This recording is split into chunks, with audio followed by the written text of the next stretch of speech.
welcome to another episode of the Crispy Noodle Podcast. Let us be the Crispy Noodle in your vegetarian salad of life and boring news. We are back from a little bit of a hiatus, ready to go and hit you with a couple topics in the world of sports, entertainment, and odd news. Folks, let us be the Crispy Noodle in your vegetarian salad of life and boring news. I'm Rich Liebig. And I'm Michael Costanzo. And, we've got all those topics at hand to get to you, and we do have quite a lot in sports and entertainment. But before we get to all the news at hand that we have printed out on our sheets, Mikey, how you doing? It's been a while since I've seen you. Yeah, it has been a while. I'm doing good. I have had a lot of time to catch up on some key entertainment. I watched more Oscar nominees. I watched... And now, of course, all of them are going to leave my mind. Don't you hate when that happens? Yeah, you have everything ready, and then the lights, camera, action, and it the just red lights on. It just goes dim. There you go. No, welcome back, Mikey. How I- about this? How about to start off with? We both we did like road trips. It was like weird. It all kind of weird road trips, happened like the same week. Yeah. So that's why we didn't do an episode last week. Yeah, you were in Kentucky. I was in D.C., both of us venturing south, you more south than I. But despite the travels, I did get a chance to catch up on some entertainment. I remembered it was Anatomy of a Fall. It's one of the Best Picture nominees. I also watched Past Lives, both foreign films. Anatomy of a Fall is a French film, and Past Lives is, Japanese? I don't remember. I don't know. You're looking at me. I don't remember. I feel bad now that I don't remember exactly what country it's from. But they were good. I don't think that either of them threatened the top seeds of the Oscar Best Picture race. But they were good. Anatomy of a Fall was about a trial of a woman who is being accused of pushing her husband out of a window. And the only eyewitness is their 12-year-old blind son. So she gets dragged through this sordid court case, and they air all the couple's dirty laundry. And as a viewer, you're left wondering, can we trust the unreliable narrator of the mother? Can we trust the boy who kind of maybe heard what happened but doesn't really know because he's literally blind? And it's kind of one of those very nihilistic French films. There's just no solid answer. No. Let's give a cigarette to a baby. Right. Kind of oh, damn it all. Life is but a dark, bleak void kind of thing with my horrible French accent. Puff, puff, little baby. Puff, puff, yes. So that was Anatomy of a Fall.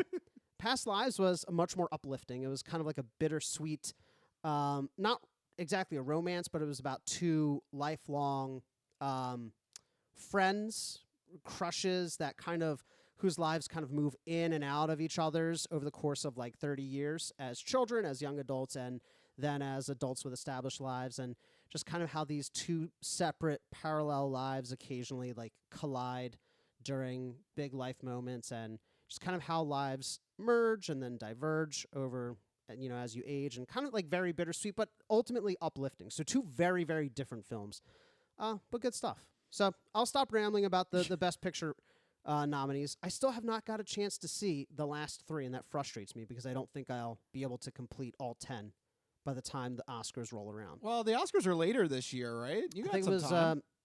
I think it's March 10th, isn't it? Isn't it coming up? You got time. You can do it. I'm gonna try. I believe in you, Mike. I have to see Poor Things, American Fiction, and Zone of Interest. Those are the only three I'm missing. Yeah, there you go. Come on, Mike. How many have you seen, Rich? Oppenheimer. Wow. Not even was Barbie one of them? Barbie's one. All right, the two. There you go. Hey, saw two. Saw two. Yeah. I really tried this year. I really tried to see all of them. But those three just aren't available to rent. I'm not going to buy the last three movies digitally. Yeah. It's not worth it.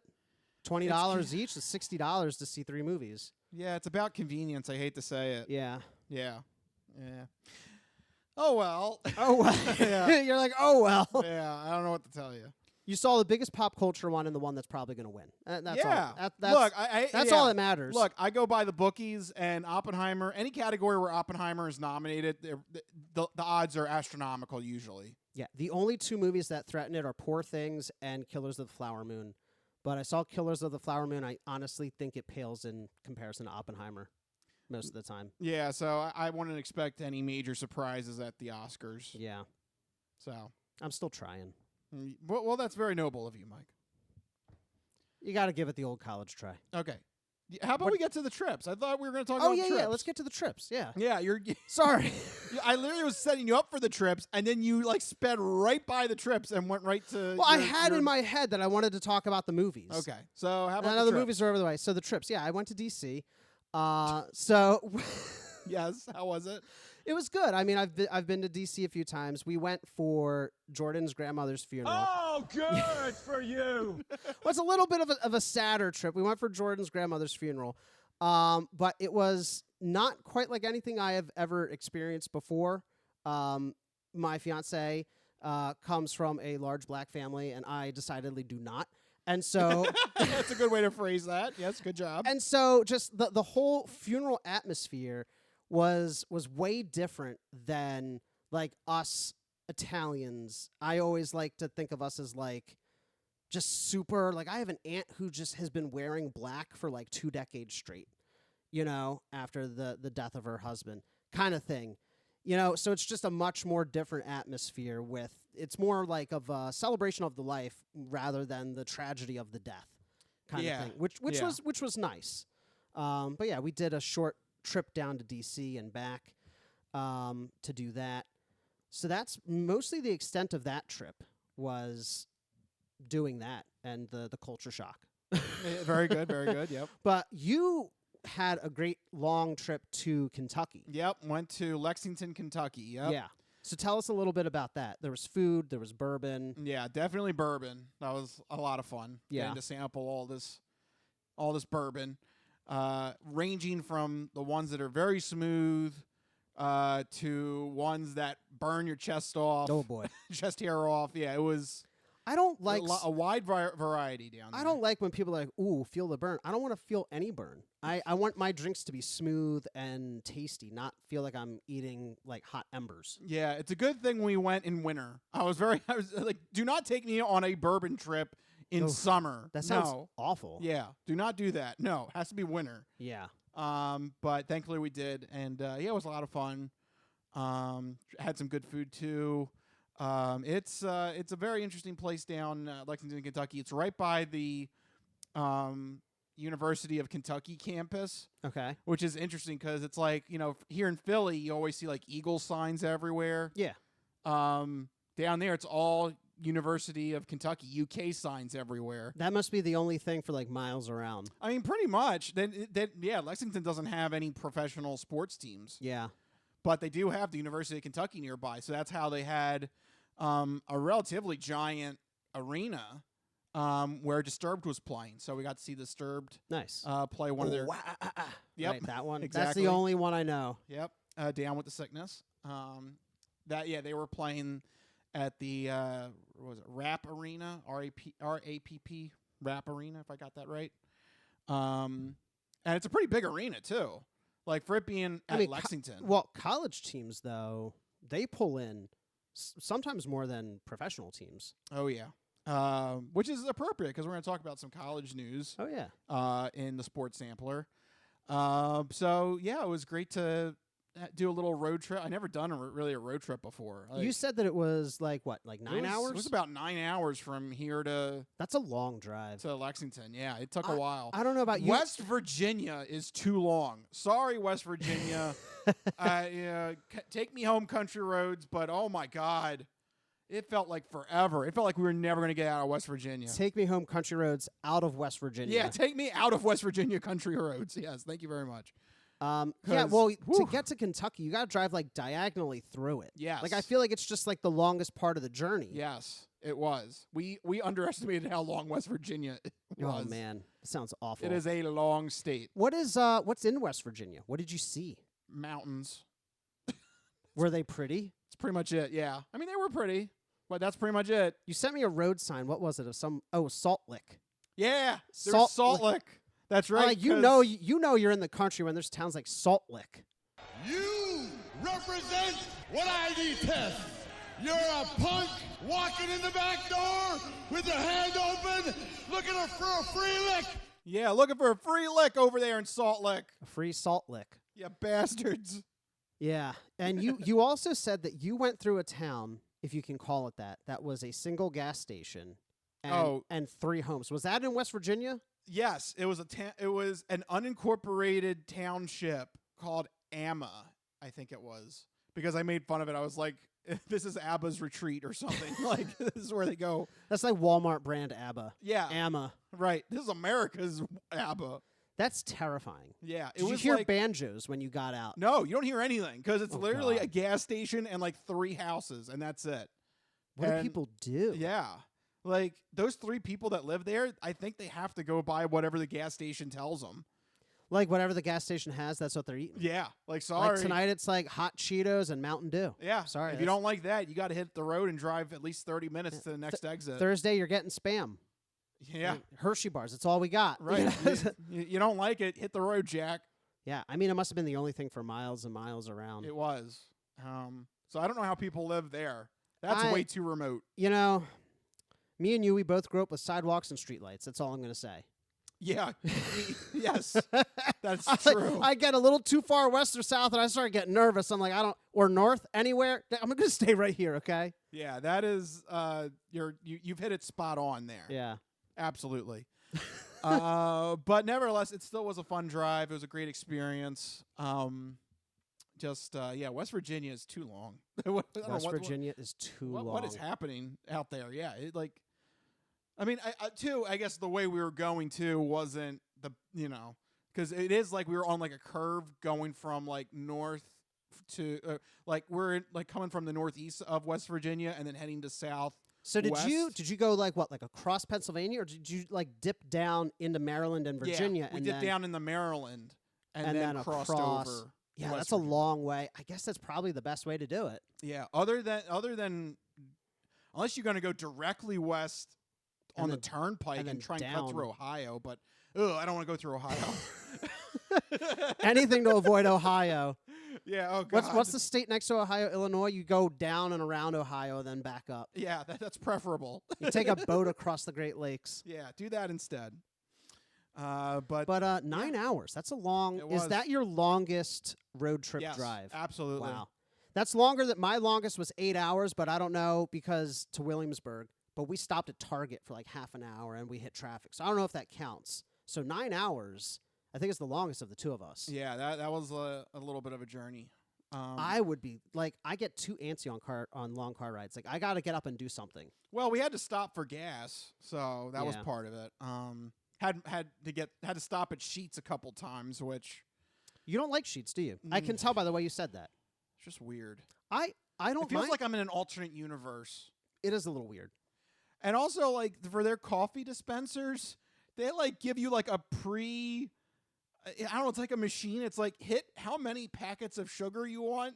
Wait, what? Yeah, it was like this thing. It was like, how many packets of sugar do you usually take in your coffee? 1, 2, or 3? What if you take 4? Right, you got to, I don't know, I guess you got to add it up, 3 and 1. I don't know. But, like, depending on what you hit, it shoots out the sugar. Oh. And it's like, just, why? Just give me the packets of sugar. Yeah, what are they afraid? People are going to take too many packets? I guess they are. That's how they're trying to cut down on costs is Sheetz up to no good. Rationing sugar? Yeah, they're up to no good, those damn Sheetz people. I like the fried food. You can get like mozzarella sticks and onion rings and like popcorn chicken and like all the fried food. Like Wawa's great for sandwiches, right? Yeah. And like paninis and their sides are fantastic. But like at Sheetz, like for some reason you want like mozzarella sticks. Yeah, I feel like their fried food is better than Wawa's. Like every once in a while they have those like fried food items. Yeah, at that's the fair. Sizzler station. What I mean, where do you stand on it? Wawa. Wawa. I'm Team Wawa. I will ride or die. Wawa all the way.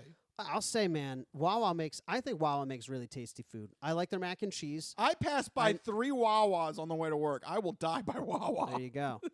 Here's the thing that people don't understand about Wawa. I have a 15-minute commute to my work. I have 3 Wawas. You passed 3 of them in 15 minutes? Yes. Damn. How do you even manage that? It's a lot of Wawas in such a short drive. Yes. And I have to stop at all of them to get my free coffees. I don't think I've ever passed more than like 2 going to a place. No, I got 3 on the way to my work. Wow. 1 for coffee, 1 for breakfast, and 1 for whatever you forgot at the previous 2. Yeah, exactly. Perfect. It works out. All right, we're spending way too much time. Yeah, we're getting into weird stuff. Kentucky was good. Yes. That's what matters. Yep. Bourbon, food, Yep. out of West Virginia. Yep. Try a hoe burger. A hoe burger. That's the only other thing I can recommend. You told me you got the standard hoe. Yep. Not the deluxe hoe. No, the standard hoe burger from Tally Sometimes Ho. all you need is a standard hoe. Tally Ho, Lexington, Kentucky. You guys. Not tally, Tolly. Tally. You guys rock. What does Tally that Ho. mean, Tally Ho? I don't know, but they make a damn good burger. There you go. And hot. Anyway. Okay, Twin Peaks. Yes. The burger report. Yes, it's the burger report. Now, we need to move on because we got to get to sports topics in the sports sampler. So you're not good at sports. It's a very small part of life. Sports. In your face. Ha ha! Sports coming at you in your face here. And let's see. Let's start off with the earth-shattering news. A lot of people were thinking that the NCAA was going to be stubborn and not change the 14 playoff structure. Well, guess what? They went into a room and they have officially come out with the rules and the regulations into a new expanded 12-team playoff format that they're calling the 5x7. And it is happening. It starts this season in 2024. Whole new playoff structure. The NCAA has done it. Expanded the playoffs. Finally. Just any kind of expansion is good news. Because I don't think anybody liked the previous system at all. No. It was too short. A 14 playoff is, we saw it. We literally had an undefeated team with a competent schedule not get invited to the playoffs. Yeah. What more do you want out of a team? They had a competitive schedule. They go undefeated. They win their conference championship. Still no invitation to the main dance. Okay. Whenever something like that happens, it's a clear failure of the playoff structure. Hopefully this will eliminate some of those issues. So this 5x7 12-team format, take us through what does the 5x7 mean for everybody out there? Yeah, these are not dimensions of a plank of wood. This is not Twin Peaks. Really, it's a big plank of wood. That really would be, yeah. This is not a 2x4. This is a 5x7. Hello. So yeah, not Twin Peaks here. All right, so 12 teams will make the new NCAA football bracket here. Seeds 1 to 5 will be the top 5 highest ranked conference champions. So that's important. You have to win your conference championship to be one of the top seeds. And that's important because the top 4 seeds get a bye. So very advantageous. So if I'm understanding this, the top 5 seeds, you have to win your conference championship. And then it's the 5 top-ranked teams from that pool. After they decide all the conference championships, the 5 highest-ranking ones automatically make it in. Is that how I'm understanding that? So you have to win your conference championship. Right. And then if you're one of the top 5 highest-ranked conference champions, you are seeds 1 to 5. Okay. And then from there, the top 4 out of the 5 get the bye. Right. So... Okay. So if you even want to sniff a bye week, if you want to have that advantage going into the playoff, so this would have you have to be a conference champion. This would have corrected potentially the issue that just happened. Oh yeah, because the team that you're talking about won their conference championship. FIU would have they won their conference. They would have been. Were they one of the highest ranked teams that had won their They probably would have been 5, I guess, because they didn't make 1 to 4, so they probably would have been 5. Okay. Yeah. They at least would have been in the playoffs and would have had a chance to compete. I like this because it gives favor to teams that are explicitly winning conference championships and taking the best out of the best of that bunch. Because there's so many different conferences and championships. So you're taking the 5 best of all the conference winners. Yeah. Which is what I like. You're favoring teams that have already won. And then after that, the other 7 teams are invited by general rankings. Yes. So that's when you get into the subjectivity of, oh, they had bigger strength of schedule, bigger strength of victory, that kind of conversation. Right. So it still kind of honors the old way of doing it while also giving more to the teams actually winning. Correct. Yes. I think that's a fair balance. I do. I think this is probably the best case scenario that they could come up with. In addition, because of how they're going to have to play this new format, the quarterfinals and the semifinals will probably be the bowl games. NCAA is going to have to look at severing ties with the specific conferences being aligned with specific bowl games. So the big one usually is like the Rose Bowl. The Rose Bowl is usually USC or some other West Coast team. They're going to have to be flexible in what teams to accept, because you might have a year where none of the teams that make it to the quarterfinals and semifinals aren't West Coast teams. Now, where does that alignment even come from? Is that NCAA? Is that the teams? Is that the bowl people themselves? Like, who decides? What I'm saying is, why is USC or a West Coast team always in the Rose Bowl? Like, who's making that decision? Well, Rose Bowl is actually the thing with the Rose Bowl. It's its own thing, right? Right, its own separate stadium. Like, there's an actual Rose Bowl stadium, and that's in California. So the bowl, I don't know, committee or ownership group is deciding that. Yeah. Okay. But they're going to have to be more lenient to other teams, because you might have a situation where none of the teams in the quarterfinals are a California team. Could this pose a problem if these bowl committees, ownership groups, what have you, they're like, no, we only do USC. We have a long-standing tradition, a relationship with these teams, or then the NCAA says, okay, we just won't feature you. Yeah, guess what? Then, you're not going to be part of the college football playoff. Could this cause a rift in college football? I imagine there's a lot of, I feel like college sports very weirdly die hard about tradition. Yes, but there's also money.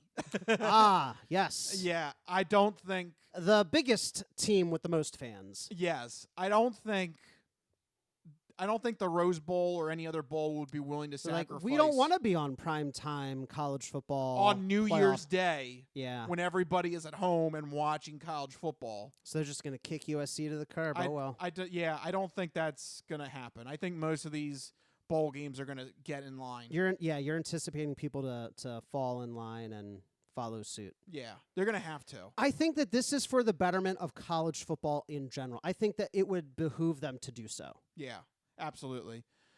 It's going to make the product better. Yeah. Ultimately. Yeah. Which makes it better for everyone. The coaches, the players, the fans, the stadiums, everybody. Yep, and you're going to have more people paying attention to it, more people less people complaining.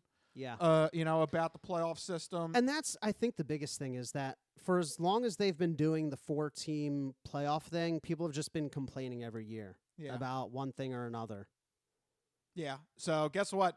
Now there's really no room for complaints, because you have 12 teams that make this playoff. If you don't win your conference championship, you at least got to be top 6 non-champion. Yeah. At that rate, if you're not that good, then you shouldn't be in the national championship. Right. I just like the fact that they're expanding it in general, because there were always so many like for the NFL to only allow in 12 or 14 teams, that makes sense. There's only 32 of them. In college football, there's so many teams, and to just cap it at 4 seemed comically low to begin with. Yep. I think 12 is more appropriate. They could probably expand it even a bit further if they want to in the future, but 12 is a really good starting point. I think where they should have started instead of 4. Yeah. Well, I think this 12 spot is going to be a sweet spot, because you get gives you what, 3 rounds of playoffs? Yeah, and you get the reward if you're a ranked conference champion, that you get to contend for a bye spot. Right. I think it's a smart system that they came up with.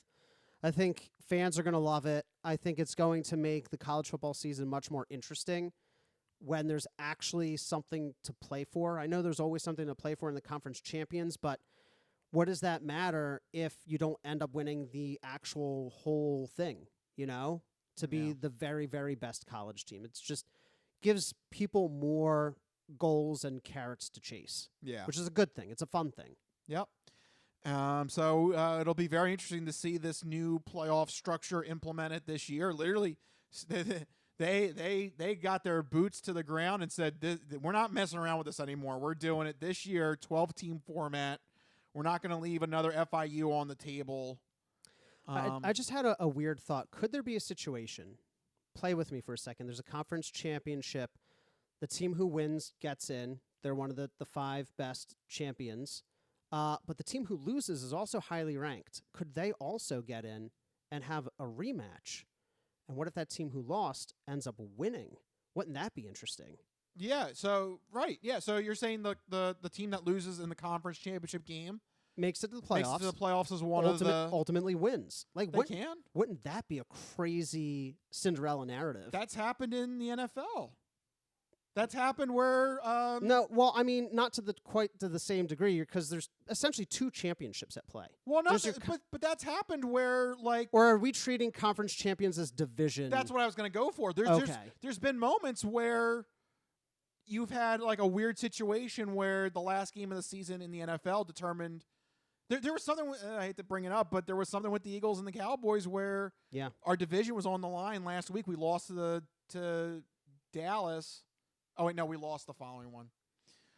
Typical Eagles. There's been situations, But I know what you're saying. Like, you sneak in as like a sixth seed, you lost to your division rival, then you end up winning the whole thing. Yeah, there's been situations where that has happened in the like NFL. The New York Giants, when they were the 6th seed and they ended up beating the Patriots. Yeah, there you go. But I guess, yeah, that kind of works. For me, though, correct me if I'm wrong, the conference champions are their own, like, mini championship. Like, you almost win, there's, like, 2 championships. There's it's not treated like divisions. Like, it's an actual, isn't it like a whole it's a championship. the whole pomp and circumstance and trophy? So it's almost like you could win 2 trophies, or you could win one and then lose the big one. Yes, that is correct. Okay. It's a little bit different than divisions, is what I'm getting at. I mean, sure. Yeah. I just want the rivalries to be even more rivalry. And I think this is what's going to do it. What a sentence. I think the NFL should do this. What a sentence from Michael Costanzo. I want the rivalries to be more rivalry. There you go. Put that on a bumper sticker. Michael Costanzo, 2024. Yes. Write it in. So, yeah, we're looking forward to it. The only thing I might have is I'm not sure how they're going to do highest ranked conference champions. Well, I imagine that could be vague. I imagine that you have the AP ranking, right? Yeah. 1 through whatever. Right. Of the teams who won conference championships, say it's like the 1 seed, the 7, the 8, the 9, whatever, etc., and they just take the highest teams who have won. That's my reading of it. That's what I was trying to understand. But they don't. But the problem is, it's still a selection committee. They don't have to go by that. That's just a guideline. Well, isn't that what that means, though? The top 5 highest ranked champions. That means of the teams who won their conference champions, who were the highest seeded teams. Yes.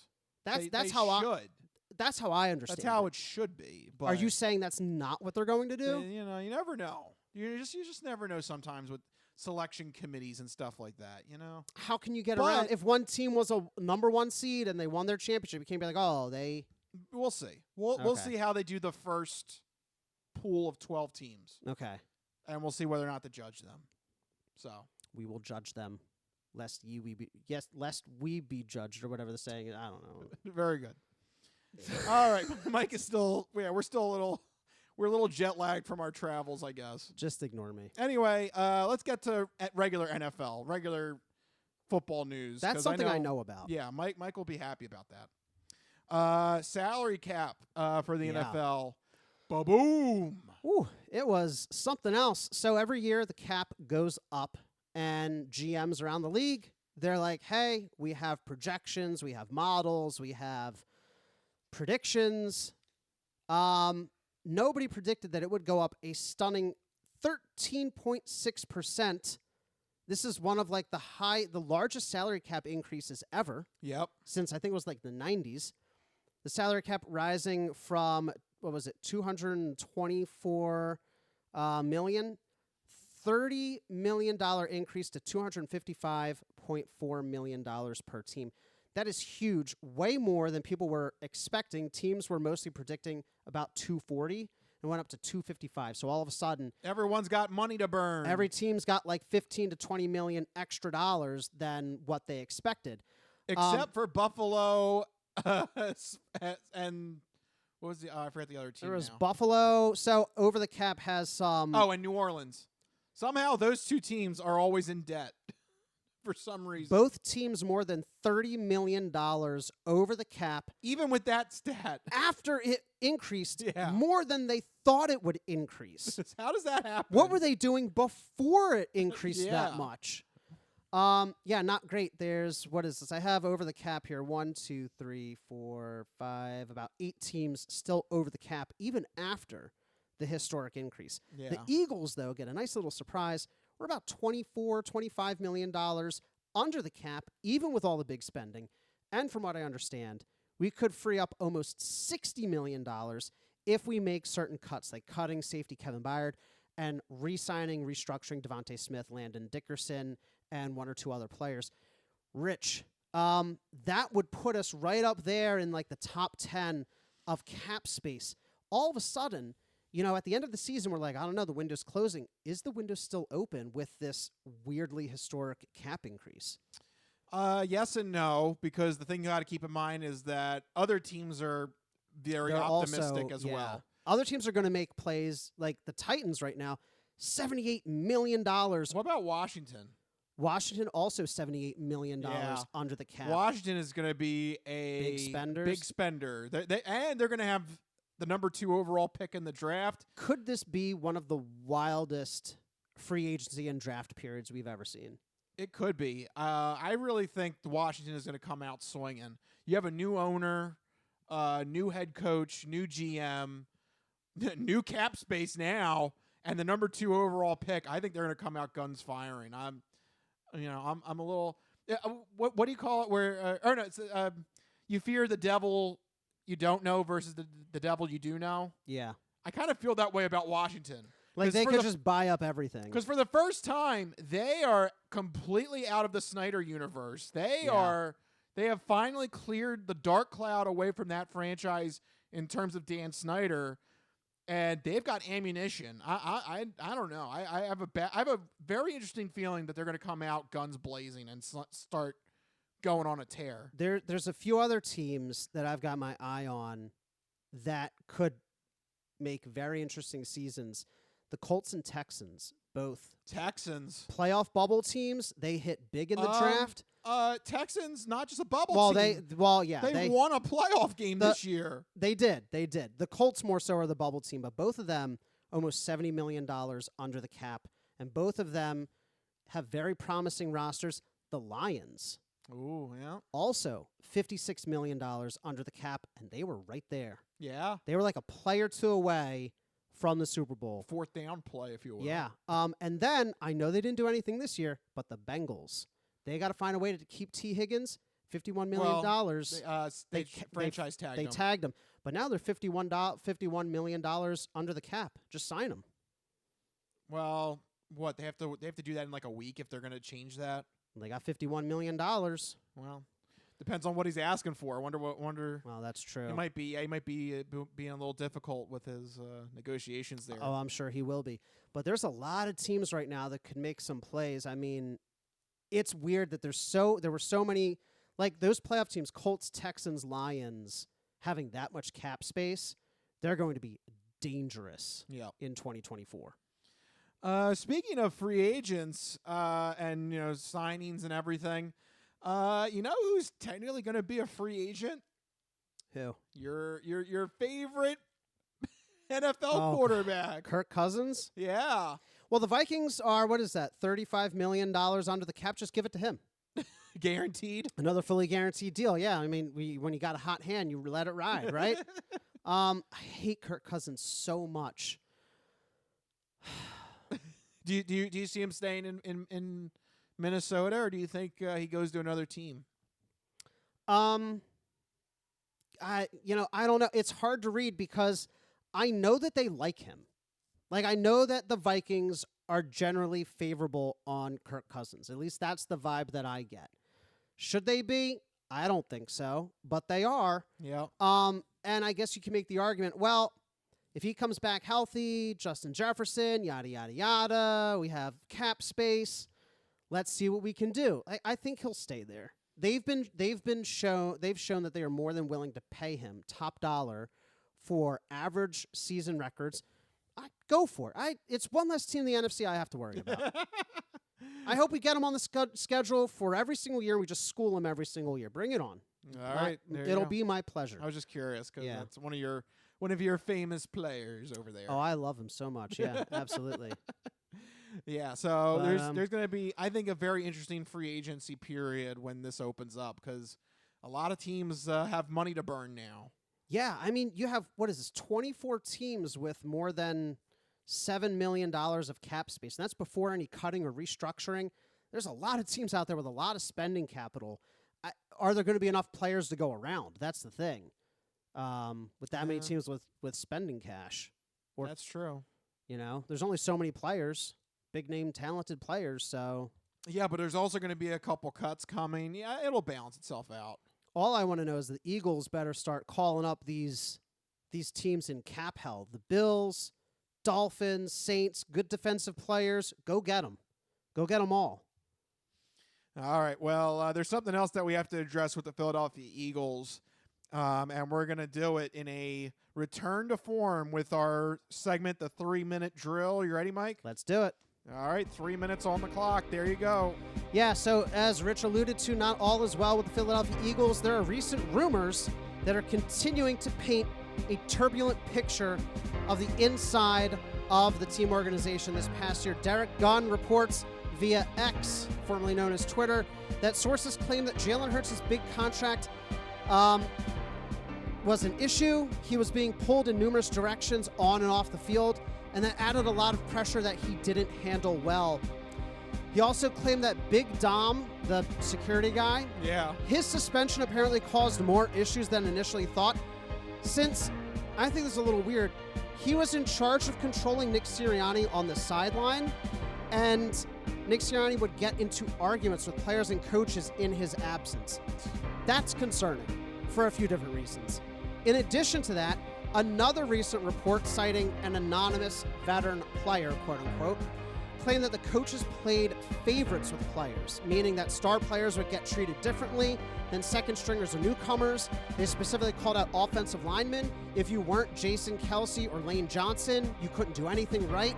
Same thing on defensive line with Fletcher Cox and Brandon Graham. All the young guys could never do anything right, but the old guys never got coached or reprimanded. Like I said, these star players were not reprimanded or coached the same as others. One example given is when Jalen Hurts and A.J. Brown came up with their own play during the Seattle Seahawks, and it failed. And apparently they didn't get called out for it at all in team meetings and internal discussions. So this is painting a very alarming picture of kind of a dysfunctional organization behind the scenes. But with all these rumors, is there any validity to them? Or is this simply just backlash from a late season collapse? I mean, what do you make of this? This is several times we've heard this throughout the season and after the season. Fact or fiction here? Yeah, I don't know. I feel like a lot of this has to be fiction. I can't imagine a professional NFL team acting like this. I mean, we say that, but we saw, who was it? The Saints call their own play as well, and are we heading into a new era where players just kind of run the show? I mean, maybe, but I don't know. This seems like way too much dysfunction to happen behind the scenes. I know they only won one of their last 7 games of the season, but I don't know. That would really be like you're on the verge of like being 0-16 Browns territory if that was happening. It seems way too dysfunctional to start the season 10-1, although finishing 1-6 doesn't help that argument. And if that's the case, well, then the new coordinators are going to see it firsthand. I just remember the rumors that swirled about Carson Wentz. Now, I don't know, maybe I'm being a cynic or conspiracy theorist, but something about this Eagles team sometimes worries me. There you go. Mike actually screaming there at the end of that. That was me. That was actual audio. I don't know. I mean, the Wentz thing back several years ago, it was the same kind of things. you know? And, fool me once, shame on you. Fool me twice. Do we have to shame ourselves now? Isn't that how it goes?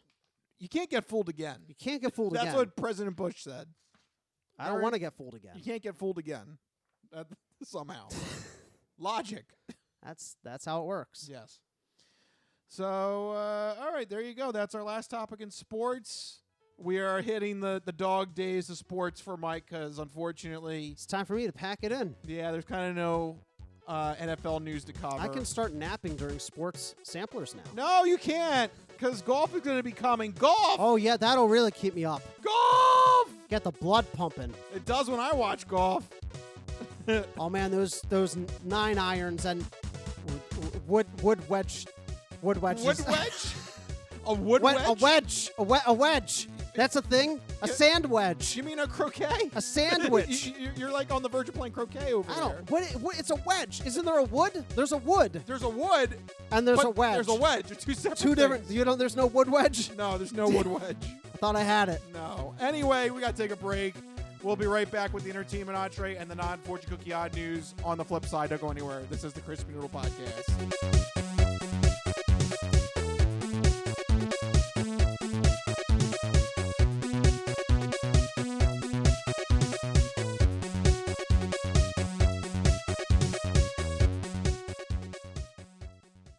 Ready for the weekend? Happy Friday. Hi, my name's Marie, and I'm an artist who's been making Happy Friday doodles every week for over 7 years. And now you can own my art collection in this Volume 1 and Volume 2 art series.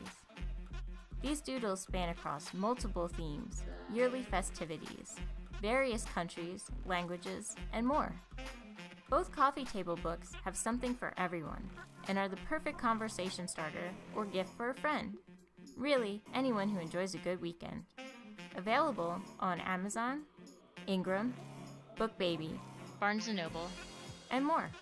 Visit happyfridaydoodles.com/books and get your copies today. Let's celebrate the best day of the week. Happy Friday.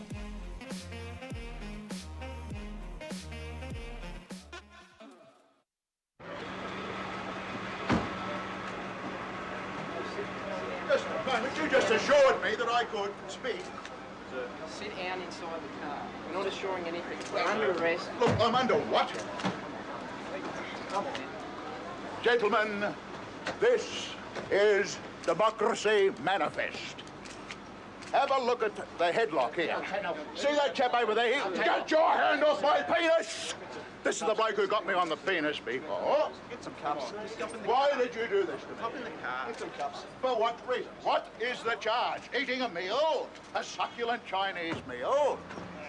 Oh, that's a nice headlock, sir. Oh, yes. I see that you know your judo well. Good one.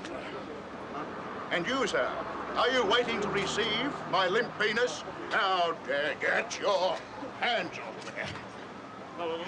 Ta-ta and farewell. So I guess getting in the car.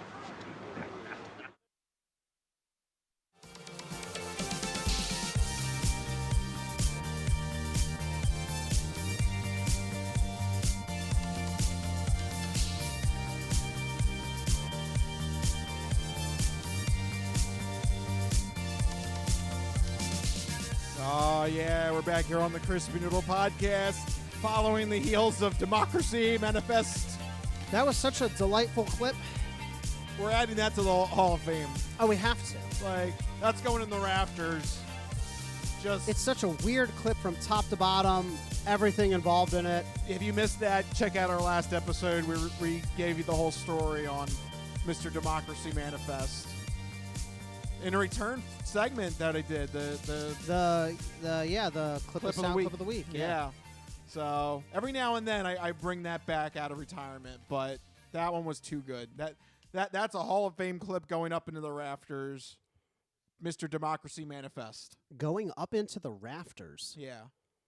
Oh, you mean like the pennants? Yeah. Okay, I thought I thought you were saying the clip was like dying and it was like lifting up into the. I was like, what are you talking about? No, if we have like an arena, We hang that's up there. manifests what is it? Democracy Manifest. That's Sweet up there. Sweet Brown. Oh, Sweet Brown. Oh, yeah. Who else is going up there? Oh my gosh, Leroy Jenkins. What's some other classic ones? The one where the guy's on mushrooms in the closet. Why can't I think? Full Metal Jacket. Scream, apparently that one. Oh, I got one. We got to put up. Which one? I may Oh, not yes. know my flowers, but I know a bitch when I see one. Yep, Gay to See versus up there. Oh, one of my personal favorites. Así pupita. Que te va a hacer pupita. The Spanish Horse. When I found out that was actually a horse, that just blew my mind. Que te va a hacer pupita. That's a horse. Yep, that's a horse. I didn't know horses could make whatever that sound is. Yeah. There's a lot of good clips. Yes. That would go up there. in But the Hall rafters. of Fame, that's rarefied air. We should do a greatest of clip show of just not like But it's just not that. like our clips, but like It's just all the sound the clips that sound we use. clips, right? For just That- like an that would- hour long. I think it would probably take up 10 minutes. Probably they're only like Which is 5 a seconds. lot, That's a considering- lot. Those are 5-second like little bed things. You Yeah. know? So I think it would take up a good amount of time, but Maybe later. yeah, maybe later. As for right now, though, we got to officially start the second part of our show, the entertainment entree.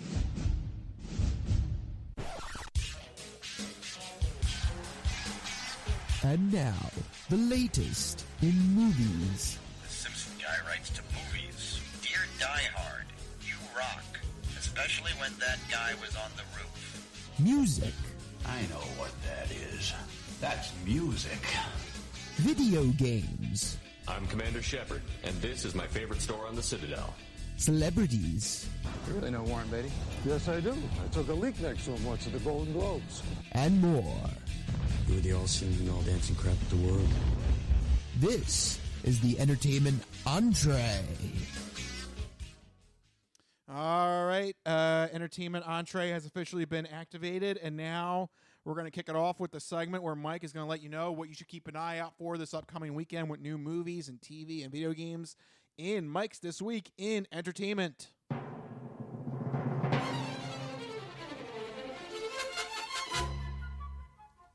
All right, Mikey, what do you got for the peoples? All right. Well, this week in entertainment in movies, go check out Dune Part 2. It's hitting theaters this week. This is the sci-fi sequel to Dune Part 1, of course. Pretty self-explanatory. It's garnering. What? I tried to watch the first one, and I think I missed whatever it was that everybody was enjoying about it. I couldn't stay focused. It was a lot of proper noun vomit for me. So I want to go back and watch. I want to like it. I want to like Dune. Give it another shot. I think I have to, because this sequel is getting so many great reviews.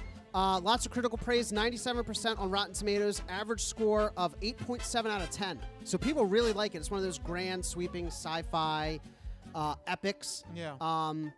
It's I liked the first one. Yeah, you enjoyed it. I think it's on Max still. Yeah. HBO Max. Should be. So yeah, go check out Dune Part 1, then go see Dune Part 2 in theaters. I think that's what I'm gonna do. There you go. I'm gonna rewatch Part 1 and I'm gonna go see this in theaters. Love going to the movies. Go check it out. It's a great blockbuster popcorn munching flick. In television, though, on the smaller screen, we have a couple of big dramas. Shogun premieres on FX and Hulu this week. The show is a historical drama miniseries set in feudal Japan in the midst of a civil war. A feudal lord is fighting for power, and his life is his political opponents ally against him. He joins forces with a mysterious English captain whose vessel shipwrecks off the coast. Meanwhile, a Christian noblewoman and translator unites the two as she is torn between her faith, her loyalty to her father, and her relationship with the English captain. Early reviews are very favorable, with the show earning an 83 out of 100 on Metacritic. But if that doesn't interest you, continuing the dramatic miniseries trend is The Regime, premiering on HBO and Max. This modern black comedy drama stars Kate Winslet and comes from a writer of The Menu and Succession. It follows the highest levels of a crumbling authoritarian government in an unnamed modern-day European country. It has generally favorable reviews, scoring a 71 out of 100 on Metacritic. I'm really looking forward to both of these shows and want to check them both out.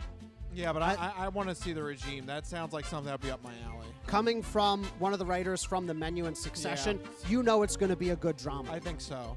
Yeah, and I love Kate Winslet too, so. She's a gem. Yeah. She's a gem. I'm ready to see this one. Yeah, so lots of good stuff out there in television this week. In video games, it's also a big week for PlayStation gamers as the first Xbox Studios game releases on PlayStation 4 and PlayStation 5, as well as Switch. Coming out this week, that's Pentiment, a 2D narrative adventure RPG set in a 16th century alpine town where the player takes the role of a wandering artist who becomes embroiled in a series of murder mysteries. Players must find evidence and gather information from citizens in order to accuse an individual they think either committed the crime or who most deserves punishment. So I guess it doesn't have to be the actual perpetrator. At the time of initial release, critics praised the unique medieval manuscript and paint art style, as well as the difficult decisions with no golden path, meaning no true correct way to beat the game, that led to lots of replayability and different ways to explore the world. So, a lot of great entertainment this week. That's what we're looking forward to this week in entertainment.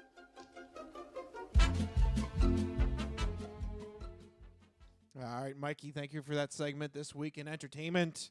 All right, now we're going to get to, I guess, a somewhat new segment. I don't know if this is going to be a regular thing. I kind of hope it's not, because we're going to call this the Disappointment Dungeon. There you go. That was how we felt when it came to... an audio clip just sometimes sums it up perfectly. That's how we felt after these two entertainment releases. Yeah, just bleh. So two shows that we want to talk about, one ending, one premiering, that we both had some mixed, disappointed opinions about. Yes. So where do you want to start? Do you want to start with True Detective Season 4 or the live-action remake of Avatar: The Last Airbender? So I'm on the disappointment side for True Detective 4. Yeah, I think the finale of True Detective 4 kind of fell flat. A little more disappointed than I was expecting. I mean, I behind the scenes, I don't know if we mentioned it on the show. I don't think we did. But I was definitely nervous that they were going into the supernatural aspect of this. Yeah. I remember you didn't mention it on the show, but you mentioned it to me. Yeah. I was worried they were leaning into that a little too heavily. Like True Detective has always done supernatural elements. Yeah. But at the end of the day, the killer or the criminal or whoever the mystery is always a real person, is always a real a real explanation for the crime that has taken place. Right. So while I guess I was happy that they still went with a realistic ending for True Detective Season 4, it was definitely a villain that was way out of the blue. It kind of felt like they had mentioned it. Like, yeah. I think you talked about this when we were talking about creating this list up, that they only mentioned it like maybe like 10% during the show. Yeah.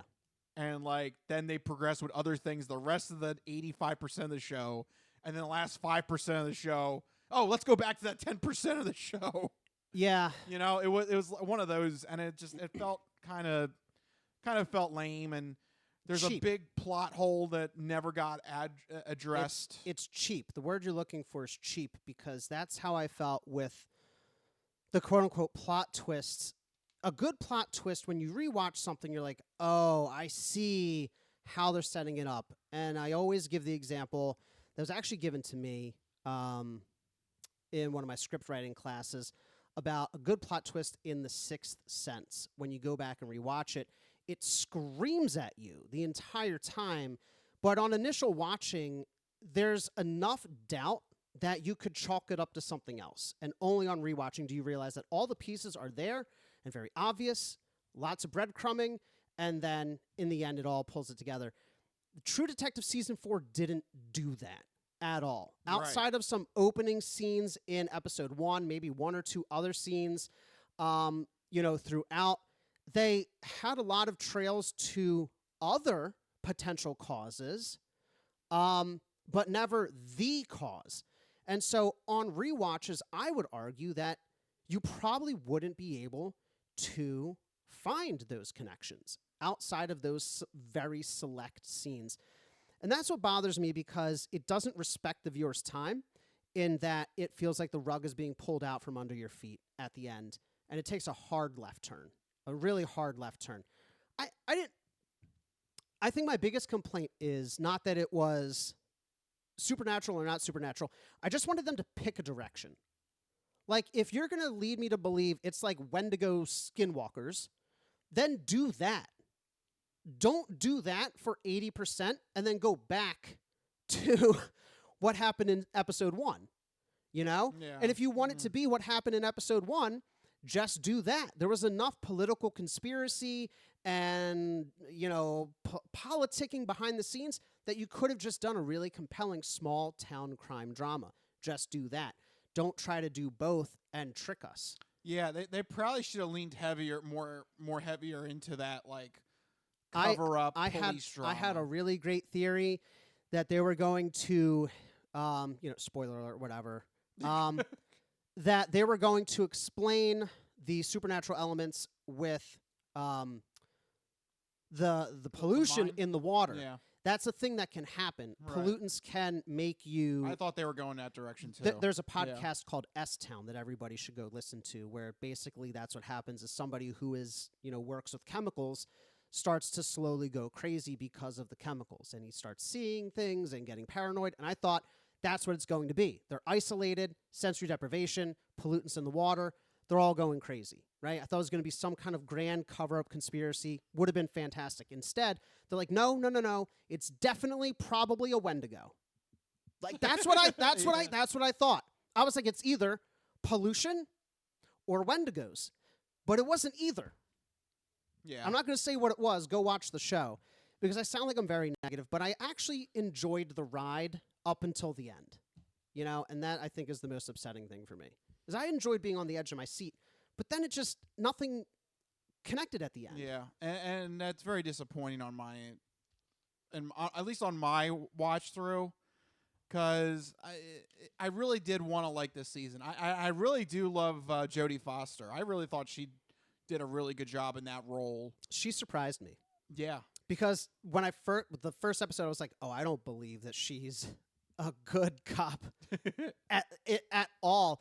But over the course of the season, I really bought into it. Like this scrawny, scrappy, kind of like wiry, angry cop. Yeah. So I was really trying to like it for her performance in it, but just, I don't know, the way that the ending kind of just fell flat, and I don't know, just the more you think about the ending, the more questions you have about it, and not in a good way. It's more like you're pointing out plot holes than... When I initially finished it, I was like, okay, like I can kind of live with that, but you're right, in the back of my mind, and then as we talked about it, I'm like, it kind of did bother me. Yeah. Have you seen the other seasons of True Detective? I've seen 1 and 3. Okay. 2 I didn't bother with. I know you stand by it, but I really nothing about it really shouts out to me. Because I hate to say this, but right now my True Detective rankings is literally the show. It's like one, it's two, literally three, 1, 2, 3, 4. Yeah. I have a personal interest in number 2. I really do enjoy it. I think number 2 is underrated.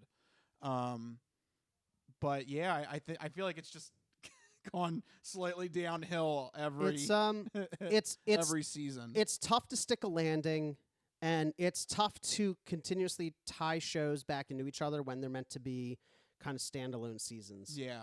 And I read at one point this was meant to be a direct sequel to season 1. I don't know what that article was smoking, but I was waiting the whole time. Yeah, no, it was just Easter eggs. I went back and watched season 1 for the first time. Absolutely incredible, by the way. Yes, platinum. Yeah, easily. But it's definitely not a sequel. No, it's just had some Easter eggs, which is what the other seasons do. Yeah. Yeah, you get to have a little Easter eggs that make it one universe, but it's not reliant on the plot. No. Yeah, I feel bad for trashing it so much because I did enjoy the ride. This is the thing that gets me annoyed about shows like this. Well, here's the thing. HBO believes you because they've greenlit a 5th season. I believe it. So here's the thing. Your loyalty has not gone unnoticed. It's fun TV. Yeah, like when you get to the end, you may be a little disappointed, but like, did you enjoy yourself on the ride? Like, I enjoyed myself on the ride. So I'm a little frustrated. I'm disappointed, as the segment suggests, but you know, it was enjoyable.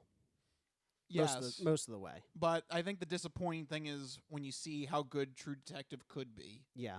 It gets disappointing when you compare it to the previous seasons. Yeah. No, definitely. I'm disappointed that it took, in my opinion, a very hard left turn that wasn't properly built out. Yes. I don't think it was built out. I you know, everybody has their own opinion. I don't think they did a good job of it.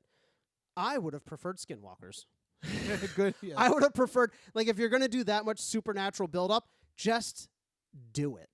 Okay? I know you disagree, but would you have been happier if all that buildup had actually paid off instead of randomly 180ing it? I know it's not what you wanted. Well, then I would have a different complaint. Then I'm like, I don't know if this is True Detective. Right. You know? Then I would have a different complaint. You'd probably feel more satisfied, but upset for a different reason. What you said before is, why didn't they just go into the whole pollution kind of thing? Because that's why like not? You said, that's been noted. It's relevant. It was properly built up. It made sense. It was right there, and they decided to lean into the mysticism, which I didn't mind, but it ultimately didn't matter either. Yeah. So disappointing, which is why the title of this segment is Disappointment Dungeon. All right, but you have another thing you're disappointed in. That's why this is a whole segment. Yeah, so it's a whole segment. Take it away. Yeah, so Avatar: The Last Airbender is, I think, one of not only the best animated shows out there, but one of the best shows, period. And I'm talking about the original.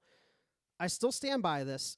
You can watch that show, and it has a perfect beginning, middle, and end that progresses so cleanly, whose character through lines come to such nice and satisfying conclusions.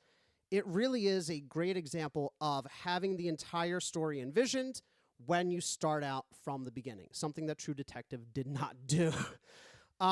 My problem with this is that they still have not figured out how to do a live-action adaptation. And I recognize the fact that it's an adaptation. It's not going to be a one-for-one remake. The 2010 film was terrible. So a lot of fans were hoping that the Netflix live-action adaptation was going to finally give it its due, see live-action elemental bending and all that stuff. But the show just missed the mark with what the heart and soul of what it was supposed to be. So just a 1,000-foot view of what Avatar: The Last Airbender is. It's a fantasy world that has 4 nations, each aligned to a different element: fire, water, earth, air. The Fire Nation goes crazy. They're basically the fantasy Nazis. They try to take over the whole world. And their goal is to try to capture the Avatar, who is the only person in this fantasy world that can manipulate all 4 elements. So they fail to capture him, and he's frozen in ice for 100 years. He comes back. He's still a young boy from when he got frozen, and the whole world is unbalanced and in a state of war, and he has to find a way to end the war, but the gimmick is that he's only a 13-year-old kid, so him and his group of, kid friends go on this, globe-trotting adventure to save the day. They learn, they grow, they face their personal demons and struggles, and the show just misses all of that. It has this really weird tone where it's too eager to make some kind of big statement about hope and passion and coming together. And the animated show does that, but over the course of 3 whole seasons, not over the course of 30 minutes. Every scene was, we have to have hope, we have to have belief, we have to do this and come together. Let that come naturally. The show did so much telling, and it is so frustrating Like, instead of a character just like turning away and looking like all sad, they would be like, oh, I can't believe this person did this to me. I'm so hurt and affected by this. Just look sad. Don't tell me that. I can see that you're sad. Show and tell. Right. Not just tell. Show and tell. It just told and told and told. There was so much dialogue that meant nothing. But I think that, and this is where the disappointing thing comes in, is that it's in this weird middle ground between the train wreck of the film and the masterpiece of the animated series. It's like in this awkward middle ground where it did just enough where it kind of succeeded in some scenes. Like, they made the villains way better than the animated series, gave them a lot more character, more rounded personalities earlier on. But then for the actual main characters, they sucked all of the character flaws out. Well, there's only a certain amount of charisma. You have to spend those points across the board. Is it like they're like doling out experience points like in an RPG? They're like, yes, that's all you get. It was so bonkers to me because they actually did the villains better than the masterpiece animated series. In some specific scenes, they did them better. But then the main characters were just so lifeless. They had no flaws. They had no tragedy. They had no obstacles to overcome. They just kind of existed. And at the end of every episode, they're like, but we have hope. And I get it. It's supposed to be hopeful. But you have to struggle before you get to the hope. You can't just constantly have hope. That's not the way a story works. So I was disappointed that the seeds are there and they just didn't capitalize on it at all. It was like a super solid 6 out of 10 for me. And there you go. Just Disappointment Dungeon coming to an end on its first segment here in the Entertainment Entree. Sometimes you just got to vent. Yes. But the venting doesn't end. No. You know what? I guess this is another Disappointment Dungeon. Why not? There you go. Number 3. We got number 3. Yeah. Things come in threes. They do. When it pours, it rains. And right now it's raining chocolate frosty on everyone because Wendy's. Yeah. How about this for a food topic here on the Crispy Noodle podcast? I didn't know whether to make this entertainment, odd news, something entirely different. But Wendy's is in headlines right now because they've betrayed the average American with a dystopian late-stage capitalism pricing scheme. You represent what I detest. You're a punk walking in the back door with your hand open, looking for a free lick. So yeah, Wendy's is looking for some free licks. Oh, yeah, they definitely are. In 2025, Wendy's is going to roll out new digital menus. So that's fine. They're going to use the kiosks. But the real problem here is that they're rolling out the digital menus alongside, quote-unquote, surge pricing. No, God! No, God, please, no! No! No! No! I award you no points, and may God have mercy on your soul. If you've ever ordered an Uber to or from an airport, Lord almighty, the surge pricing. Yeah, that's what kills you. So what surge pricing is it dynamically changes the price of something depending on supply and demand, peak hours, competitor prices, and other external factors. My problem with surge pricing, with Uber, it bugs me, but I get it. Like, you got to go to the airport. It's a pain to get there. The traffic is crazy. It's always coming from somewhere inconvenient. Like, I'm ordering an Uber from Ambler to the airport. Like, that's not exactly convenient for an Uber driver. No. But surge pricing on food is fundamentally effed up. Yes. You work, maybe you're a shift worker, you get an hour, half hour for lunch, you go out, everybody else in the entire world is also going to lunch at the same time. Well, that's a peak hour, my friend. Sorry. That Big Mac, Baconator, whatever, is now 25% more. I read this headline, Rich, and I was like, I just feel tired. Tired? Tired. Why are they doing this to people? I declare bankruptcy! You will after you order a Wendy's meal. Hey, what do you make of this? Oh, this is this is BS of the highest order. I read this. I was just shocked and appalled. If this happens, I hate to say it, but I'm never going to a Wendy's. Yeah, again. boycott Wendy's. Yeah.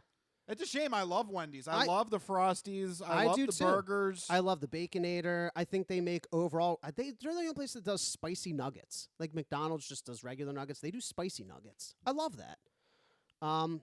They have good food. Yeah, but you can't pay surge pricing for that. No, that really, really bugs me because, for a lot of people, they rely on like fast, convenient options. Like we're in positions where we can just like choose not to get Wendy's, right? But there's a lot of people out there, people with, lots of young kids, got crazy schedules. I'll pick up something quick after school, or pick up something quick on the way home from work. Choose something else. Yeah, because that's the only way that we're going to be able to get the backlash against this stopped. And mark my words too. The scary part is they're going to be the first domino. Yep. If they still make money off of this, yep, it's going to go to all the chains. That's immediately, like, when I read this article, I was sitting in the parking lot of a Panera Bread, and I was like, this is precedent setting, because like you said, if this succeeds, just like with price increasing on streaming and password sharing, everybody else is going to do it. Without batting an eye, they're all going to do it. None of these fast food chains are going to say no to free money, and that's exactly what price gouging. Surge pricing. I mean, it is. Let's call it what it is. It is price gouging. Let's call it what it is. Absolutely. Because when is the surge? It's when you eat your meals. Yeah. I'm so frustrated. Yeah, when you are hungry. It's like, it's peak hour. Of course it is. It's lunchtime. Yeah, we are hungry. It's so unbelievably frustrating. And most Americans get a lunch period around noon. Yeah. That's the way we have built our workday around. It's just scummy to the highest order. And I think my reaction when I read it, I read the article and I said, I just feel tired. Like every moment, we're just getting nickel and dimed everywhere. The password sharing, the surge pricing with Uber, the surge pricing with Wendy's. Where does it stop? What happens if, maybe this is like going too far, but like surge pricing on just everything. What if restaurants decide, well, for the dinner hour, we're going to increase our prices? Why not? If Wendy's can do it, why can't like a fine dining establishment do it? Well, I mean, I guess technically they do. Why not do it more? Yeah, it would be just more extreme, I guess. Just be more extreme. Why not for data? I know they already, like on AT&T, they slow your phone data speeds during peak hours. Well, instead of slowing it, why don't you just charge more? Where does it end? Yeah. Where does it end? Yeah. So, if this does happen, we need to take a stand against Wendy's. I just won't go to Wendy's anymore. It's got to be a full out boycott. I'm just afraid that if they make any profit off of it, the other fast food joints and the restaurant industry will do so as well. I'll tell you what. It's already getting an incredible amount of backlash. We're talking about it. We're nobody compared to. I watched it on like Good Morning America this morning. Like it's everywhere. Everybody's talking about it. I hope that the backlash is immediate and severe, because fast food is like weirdly a staple of Americana, right? Not that like we're known for our fast food, but in that the fast, convenient food space is integral to a lot of Americans that just need it, whether out of cost, efficiency, whatever it may be, limited access or resources. So to target something as essential as food, I think is like so just dishonest and awful. You shouldn't surge price food. That is a fundamental thing. Like, I don't need an Uber to live. What's next? Water? How about that? Why not? Why not electricity? Why not water? Why not everything? The guy, actually, the CEO of Nestle's does believe in that. So great. Yeah. But like food is fundamental. I can live without Uber. I cannot live without food. Yeah. What's to stop grocery stores? Oh, it's Saturday, the peak shopping hours, surge pricing. Sorry, 25%. It could be. I know I sound like I'm reaching, but not really. This is really. This is the first domino. Right. Wendy's is taking the first brave step for all the CEOs out there to introduce surge pricing with everything. Yeah. So for everything. Yeah, very disappointed in Wendy's, and yeah, We just had to vent in our disappointment dungeon. If this does happen, we got to boycott Wendy's. The line must be drawn here. Right, we're gonna fight this battle on Wendy's Hill. Yes. So join us in the disappointment dungeon. I like disappointment dungeon. Yeah, there Sometimes you go. It's fun to vent. The disappointment dungeon has been a success here in the entertainment entree. The disappointment dungeon was not disappointing. No. But unfortunately, the items that are in there are still disappointing. They are. Very much so. Yeah. All right, well, let's leave the dungeon. Let's see the light.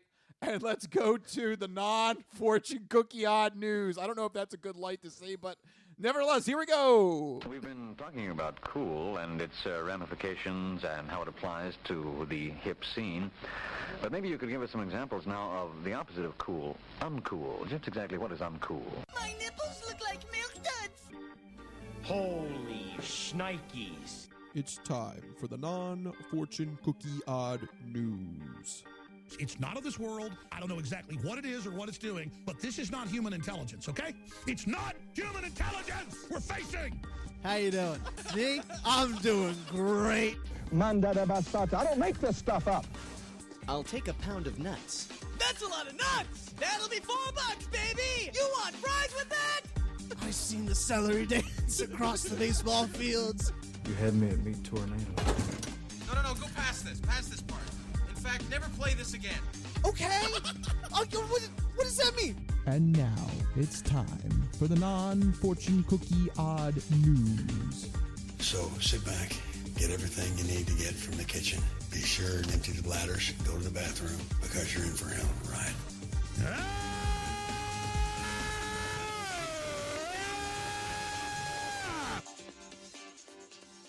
Woo, odd news. That's right, everyone. It's time for the non-fortune cookie odd news here in this segment. Rich researches the news, he reads the news, and I react to the news. He finds a weird and wacky story, keeps it hidden from me, which ensures that all of my reactions are my genuine gut reactions to hearing these stories for the very first time. I don't know what's about to happen. You guys don't know what's about to happen. And even Rich doesn't know what's about to happen because these stories always take us down wacky and wild paths. And I'm ready to get started. Where are we heading to first and why? So guess what? This odd news story happened in the vicinity of where I was at. Oh, in Kentucky? Yes, this happened outside of Louisville, Kentucky. Uh-oh. So I was in Lexington. Every time you travel, the odd news follows you. I'm not unconvinced that you're not involved somehow. Well, I was not involved. This is on the other side of Kentucky. I'm keeping my eye on you. I was in You're on Lexington. the other side, but how far away? I don't know. Do a Google search. I don't know what to tell you. I will do it. Distance from Lexington to Louisville, Kentucky. I'll figure it out. Figure it out. Come on, Mike. You can do it. You can type. It's only an hour 18 away. There you go. I think you had something to do with it. I could have, I guess. Oh, well. So what did you do? No. This odd news perp is 21-year-old Connor Litka. Lickta? Lickta. Lit or lick? Lit. Like they're lit? Yeah. Yo, Okay. this is lit. Yo, this is lit, bro. This is Litka. This is Litka. Yeah. All right, so what did Litka lick? Well, he might have thought this little act he was going to pull might have been lit. He's a 21-year-old who decided to walk into a Porsche dealership that was owned by Bluegrass Motorsport. Wow. That's very Kentucky, Bluegrass. That is very Kentucky. Come on down to Bluegrass Motorsport. Here. Such a weird name. Yeah. It doesn't scream car sales to me. It sounds like you're doing too much horse because Bluegrass, I don't know, like too much horse? Yeah. You know? No. And like the logo of Porsche. Oh, it's a horse. Oh no, it's a Ferrari. That's No. a Ferrari. Yeah. Whoops. Anyway. You're out of the car business for like a couple years. All of Yeah. a sudden, just poof. Whoops. Whoops. Wrong one. Anyway. Too much horse. That would be a good one for a Ferrari dealership. Yeah, if this was a Ferrari dealership. Bluegrass Ferrari? I don't know. Right. Anyway, this guy, Connor Litka, he walked into the Porsche dealership and he wanted to look at a 911. Okay. Which is one of their high-end sports cars. Right. So the sales associate asked him first how serious was he to purchase the car and how he would finance the car. At which point, the 21-year-old simply reached into his pocket and slid over to the salesman a check that he claimed was valid for $78 million. Wrong, wrong, wrong, wrong. Wrong, wrong, wrong, wrong. You're wrong. I have so many questions. One. Oh, yeah. Check this out. So. Shut up. What? There you go. Does he realize that? Let's take a leap of logic here. Let's assume. Yeah, let's assume this is true. Let's assume he has $78 million. Let's assume. No. He doesn't have it yet. It's on the check. It's on the check, right? Why would you write a check? Because that check, when the entity cashes it, that's their, like, you have to have $78 million. And then if you have that, why would, the car's not $78 million. No. The car's only like $90,000. A 911 is probably worth $140K, $150K. Okay, so he's like $77.8 million overpaying for this car. Are you expecting like change back? Like, how does this work? I bet you that's what he thought. He's like, I'll pay with a $78 million check, and they'll cut me a check for $77.8 million. Got him. That's not how checks work. You've been bamboozled. I don't pay somebody with a check and be like, now give me change. You've been lit. That's his catchphrase. You've been lit. Yeah. So he slides him a check for $78 million, and this man immediately is like, please leave. Yeah. So that that was not going to work. Also, who just carries around a check for $78 million? Like, say again that you have, for some reason, that much wealth, and you just have a check written out for that amount, or you have more than that. Why? But why? What I'm getting is that nobody, I think, would just walk around with a check written out for $78 million, whether or not you have the money or not. Yeah, no. Because that's, you drop it out of your pocket, one day, fishing around for change to buy something. I'm trying or to maybe just use the check to buy everything. I'm trying to fish $100 bill to buy a Coca-Cola, I just think it's bizarre why he thought that was like a logical thing to have. Yep. So he refused to leave the salesman's desk. Awkward. Yeah. But what about his check? He had all that money. Yeah, right? Look, this is legit. Doesn't the salesman want to make a sale? Yeah, I thought you would be willing to take my phony check. Yeah, right? Yeah. So that's when the salesperson went to meet with the manager to try and get the police involved. Litka also apparently at one point tried to look for keys that were hanging around the area. Oh, my God. I mean, if they're a reputable dealership, they shouldn't leave keys around. Just going to leave a pile of keys on the desk. Yoink. Can I just do an exchange? Here's my $78 million check, and I'll just take the keys. Key. Yeah. There you go. That's perfect. Fair. You have $78 million against me. Ooh. The worker called cops. Litka continued to refuse to leave the dealership. Oh, so even when the police are there and they're trying to explain to him this situation is ridiculous, Litka is still refusing to leave. What was he claiming? That he had the money? Like, was he saying you can have this check and cash it and get this money? Or was he just using that as evidence that he has money? Like, what ground did he have to stand on? Yeah, the cops are like, you have to leave. This is stupid. And he's like, no, I really am. I'm legit. A multi-millionaire. Yes. That just carries around a signed check for $78 million. Have you not heard of the Great Litka? Right, the Great Litka.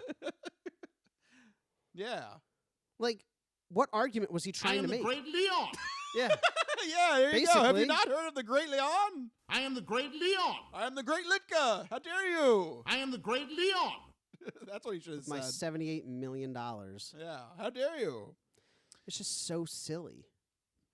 So while they were doing a background check on him, that's when the cops heard that apparently he does this to other dealerships. Oh, my God. Including another instance where he went to a Land Rover dealership and claimed that he had a $12 million check.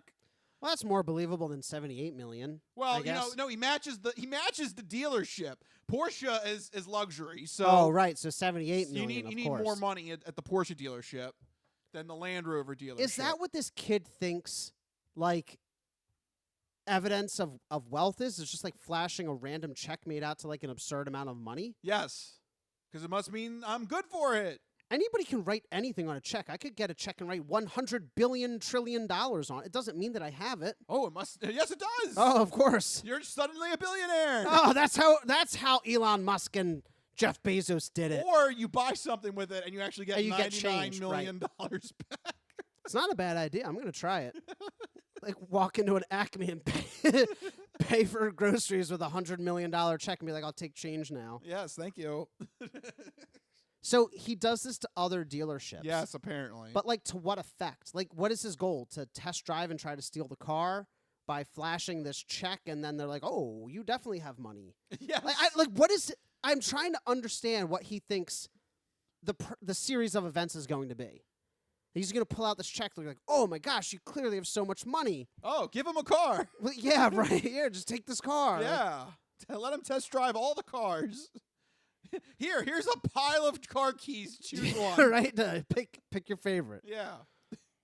Because that doesn't equal $78 million. So go ahead. Have fun. I love that he's overpaying by like $77 million. Yeah. Have fun, Litka. So he does this in multiple places. Is this the first time he's gotten caught, though, it seems like? It seems to be this is the first time that police were called. Okay. So what usually happens? He just leaves? Like, is his goal to test drive the car or steal the car? Or is he just, like, being annoying? Well, I think his end goal is trying to steal the car. Right. I don't think they're just going to let you have it. There's a note that at one point he was seen looking around for keys. Yeah. So he's trying to steal the car. Right. I feel like this is the worst way to do it. Yes. Very much so. He could have gone in and be like, I have private financing. Yeah. Or just like, I don't know. Something, anything. I've never test driven a luxury car before, so I don't know like how closely they vet your the drivers, but like just like lie.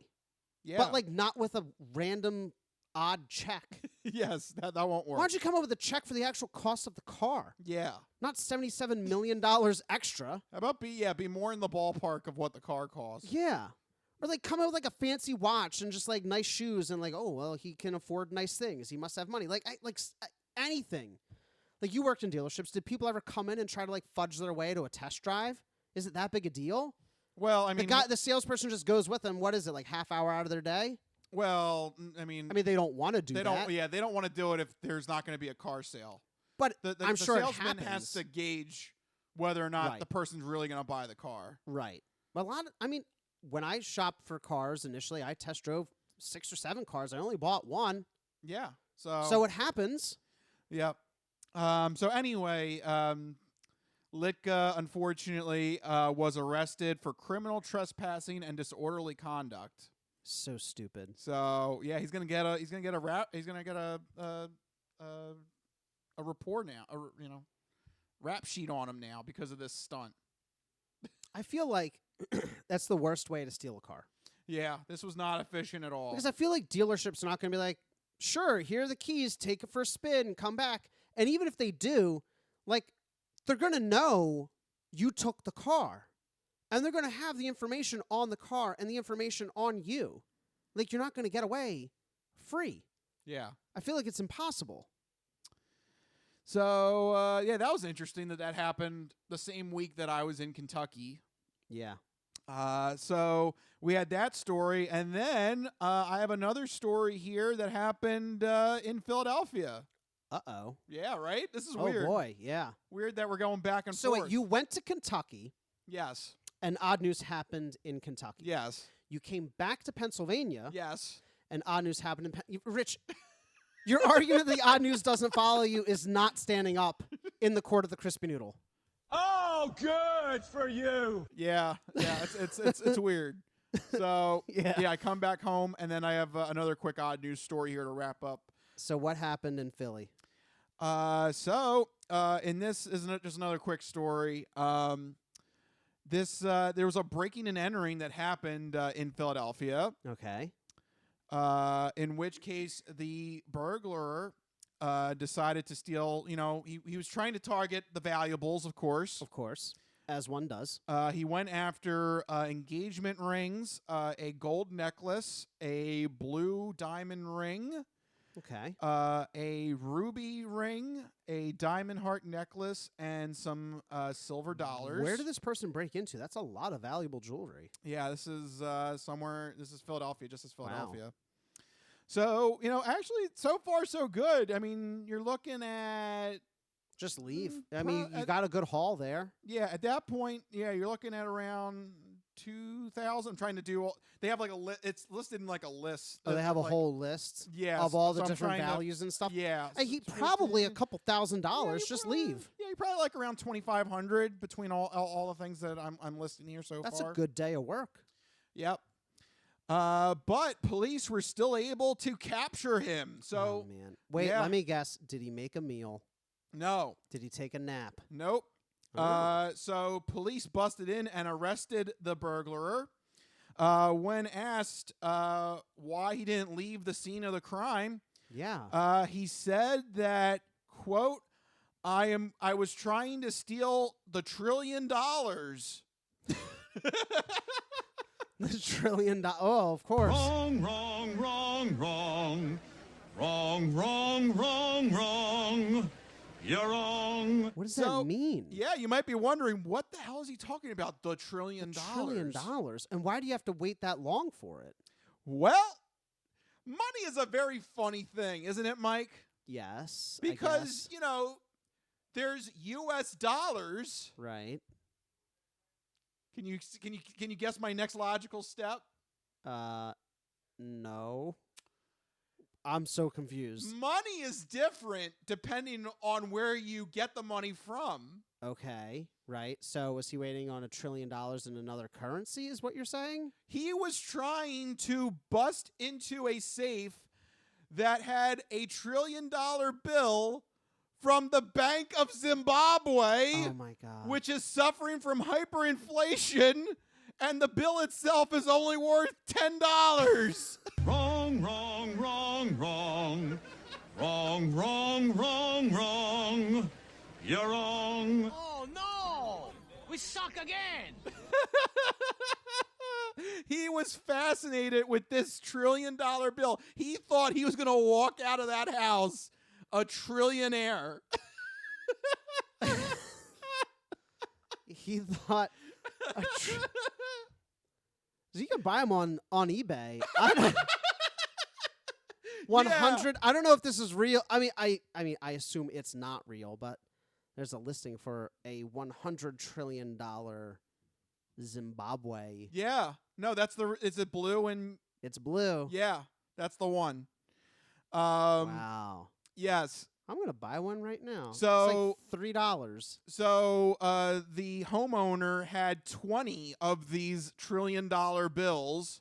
It says it's novelty only. I don't think it's actually real, but okay.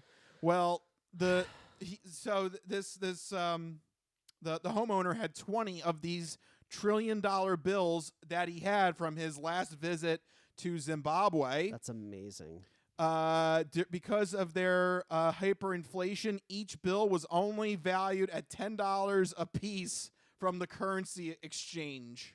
That's amazing. This guy thought if he broke the safe that had the 20 bills in it, he was going to walk out of there a 20 trillionaire, I guess. I don't know what you call multi-trillionaire. A multi-trillionaire. He could help out the dude in Kentucky and buy all the Porsches for him. Man. He could cash his $78 million check. That's just insane because, like, maybe it's not common knowledge. I would hope that it is. But nope. Apparently nope. The answer to your statement is no. So he thought he could take this bill and do what with it? Yeah, exactly. Take it to the bank and be like, I'd like to deposit $1 trillion. Yep. I've made lucrative amounts of money. Was he going to go to Wawa and buy the most mac and cheese ever? Like, Was he going to go buy a Porsche? No, he's from Philly. You're right. He could have went into Wawa. Wawa. Yes. He was probably teaming up with that guy to buy a Porsche. Yeah. That's insane. He could have strolled into the Wawa and paid for everybody's gas and meals and still had change left over. Oh, my God. Meatball subs on me for everyone. For the next 500 years, everybody that comes here gets a free meatball sandwich. He's holding out for a $1 trillion bill. Yeah. If he had asked nicely, he probably would have. The guy would have just given it to him. It was $10 worth $10 US. Yes. That is the craziest conversion I've ever heard of, though. Well, Zimbabwe is suffering from massive hyperinflation. We should invest. I don't know. I want to buy a $1 trillion bill.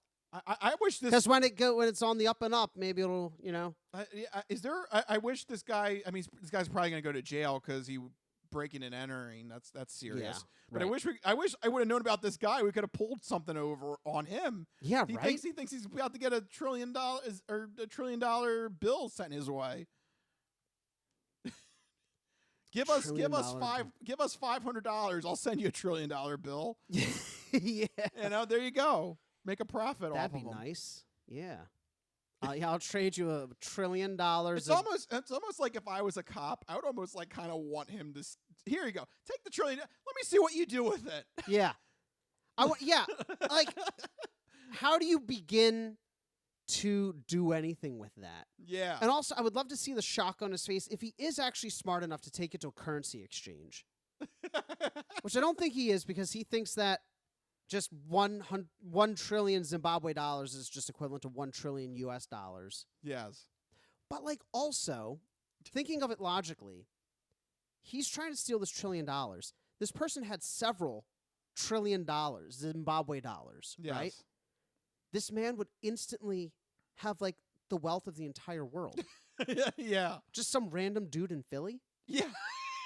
Yes. Has $3 trillion? Yeah, this dude lives next to more money than Elon Philly Musk. Elmo. Yeah.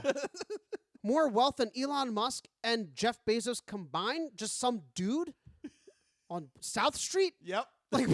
Oh, you're giving this too much credit. He probably lives off of Passyunk or something. Probably. Garden Street or something. And he just puts it in a safe and there you go. I'll save that for a rainy day. No, no. You're giving him too much credit. He's going to go to Club Risque and just shoot out $100 bills to everybody. Why would this individual not already own the entire state of Pennsylvania? Yeah, if that was legitimate. Just go to Harrisburg and I'd like to buy Pennsylvania. And they're what? Just the everything. Just give me the Pennsylvania. I would like one Pennsylvania, I would like please. one Pennsylvania, please. $3 trillion? And he's just sitting on it? And he lives in Philly? I would buy the state. Yeah. And I'd rewrite all the laws. You all live to serve me now by $3 trillion. $3 trillion, and this dude's just kicking it in Center City. Yep. Yeah, okay.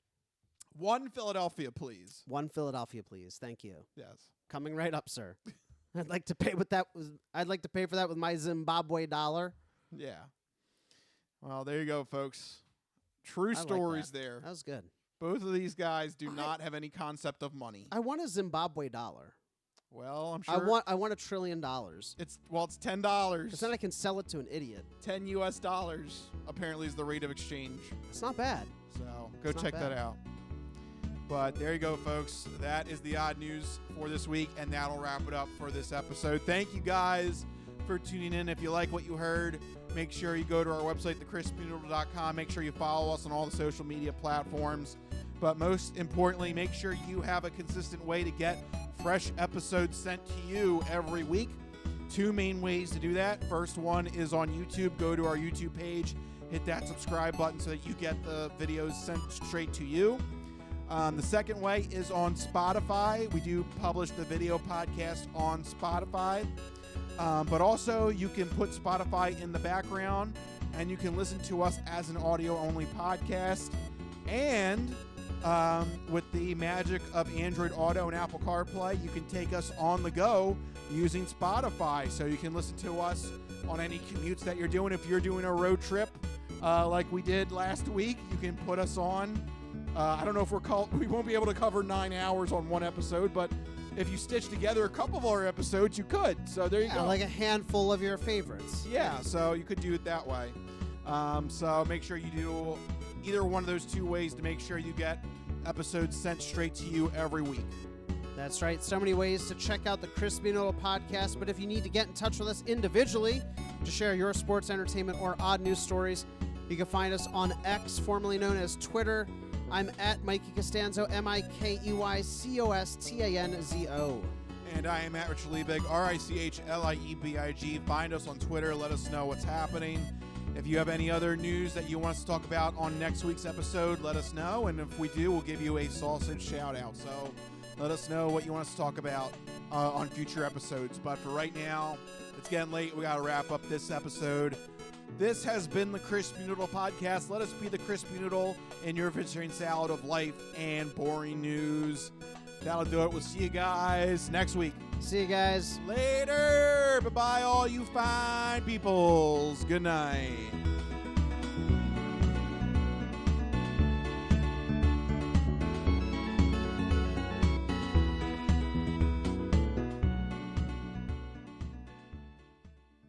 Some of us have great stories, pretty stories that take place at lakes with boats and friends and noodle salad. A lot of people, that's their story. Good times, noodle salad.